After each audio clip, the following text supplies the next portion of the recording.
It's fall season, Halloween is almost here, well, kinda, and it's apple season, apple picking season. Go pick up some apples and go make this recipe. This is apple bacon mac and cheese. It is delicious and it's worth trying by everyone.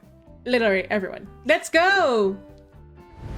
Look at this! The apple, the bacon, the mac and cheese, and the crispy top. It is just perfection. So you'll want to start by doing a bechamel. For that you need butter and flour. And obviously we need to grate the cheese because it's a mac and cheese, so we need cheese. And we're gonna need some kind of milk. I used cashew milk. Some parmesan, some bacon, and you want it to be pre-cooked. We don't really see them, but we have also 4 cups of apple. So you want to start with 3 tablespoons of butter. So the measurement I will say will be different from what you see because I made some adjustment to the recipe. As usual, follow the instruction on my website or what I say. So 3 tablespoons of butter for 3 tablespoons of flour. You want to mix that and cook the flour until it is just slightly golden.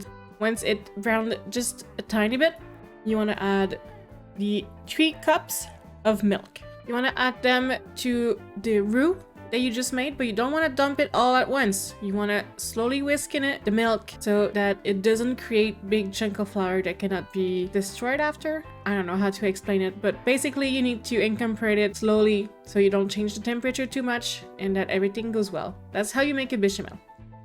Once you have this bechamel done, you want to add 3 cups of sharp cheddar grated, and you want to mix that until everything is fully melted. I've lowered the temperature to 2 just so that it helps the cheese melt a bit, but it doesn't keep like cooking too much and stick at the bottom. Once the cheese is fully melted, you want to add the seasoning. We're gonna start with some salt and pepper as usual. I'm gonna put 2 teaspoons of paprika, a lot of chives. You know, we love chives here.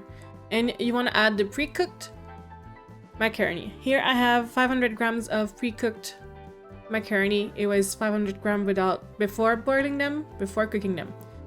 So a box of 500 grams of macaroni that you cook according to the instruction on the box.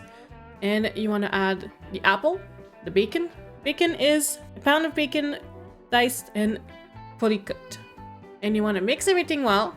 Transfer that into an oven-safe container. Sprinkle the top with some panko, some parmesan, and make sure that you cover the whole top with this because it's gonna make a nice crunchy top. And you want to put that into the oven until it is crispy. If you put it too long and then you overcook the pasta is gonna be mushy. So I've put it to broil and cooked it for like 5 to 10 minutes until the top was golden like this. Delicious, perfect, and crispy and everything. Mine was dry because I didn't have adjusted the sauce yet. But if you follow my instruction, you will have a lot more sauce. Just a tiny bit. You just need a little bit more sauce for this delicious goodness of mac and cheese. And that's our first apple recipe for this year.